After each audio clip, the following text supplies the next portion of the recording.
സംസ്ഥാനത്തെ medical ലാബുകളുടെ പൊള്ളത്തരങ്ങളെക്കുറിച്ച് Asianet news നടത്തുന്ന അന്വേഷണം. ചികിത്സ വേണ്ടത് ആർക്ക്?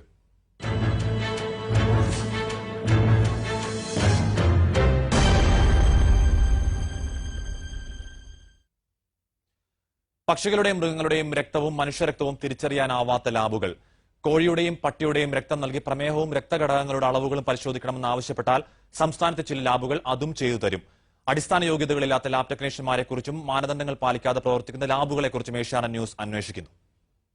ശാസ്ത്രീയമായ പരിശോധനയിൽ പ്രകടമായ വ്യത്യാസം കാണുന്ന കോഴിയുടെ രക്തം മനുഷ്യരക്തം എന്ന വ്യാജേന കൊടുത്താൽ അത് തിരിച്ചറിയാൻ ലബോറട്ടറി ടെക്നീഷ്യന്മാർക്ക് കഴിയുമോ? ഏഷ്യാനെറ്റ് ന്യൂസ് അന്വേഷിക്കുന്നു.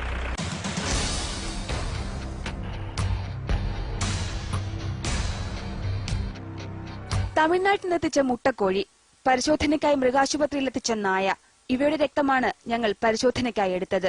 അതും ശാസ്ത്രീയമായി തന്നെ. ഇനി ക്ലിനിക്കൽ ലാബിലേക്ക്. വലിയതുറ സർക്കാർ ആശുപത്രിക്ക് സമീപമുള്ള 3 ലാബുകൾ. എല്ലാ പരിശോധനയും നടത്തുമെന്ന വലിയ ബോർഡ്. കോഴിയുടെ രക്തം സോബിൻ 15 വയസ്സ്, തങ്കമ്മ 58 വയസ്സ് എന്നീ പേരുകളിൽ പരിശോധനയ്ക്ക് നൽകി. പട്ടിയുടെ രക്തം മണിയൻ 60 വയസ്സ് എന്ന പേരിലും. പ്രമേഹം, കൊളസ്ട്രോൾ, രക്തത്തിലെ ഘടകങ്ങൾ എന്നിവ പരിശോധിക്കണമെന്നാണ് ആവശ്യപ്പെട്ടത്. അതും ഒരു ഡോക്ടറുടെ പോലും കുറിപ്പടിയില്ലാതെ. 1.5 മണിക്കൂറിനകം പരിശോധനാ ഫലം റെഡി. കോഴിക്ക് പ്രമേഹവും കൊളസ്ട്രോളും ഉണ്ടെന്ന് ഈ ലാബിലെ അതിവിദഗ്ധർ കണ്ടെത്തി.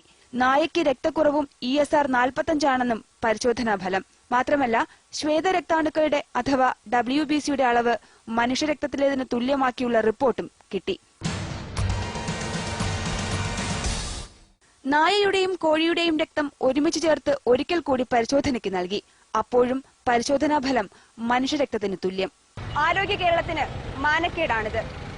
ഇതിന് നടപടിയെടുക്കാൻ ആരോഗ്യവകുപ്പ് തയ്യാറായില്ലെങ്കിൽ നിർണായക ചൂണ്ടുപലകയാകുന്ന പരിശോധനാ ഫലങ്ങളിൽ നിരവധി ജീവനുകൾ പൊലിയും. ക്യാമറാമാൻമാരായ സുരേഷ് നായർക്കും വിനോദ് കുമാറിനുമൊപ്പം PR പ്രവീണ, ഏഷ്യാനെറ്റ് ന്യൂസ്, തിരുവനന്തപുരം.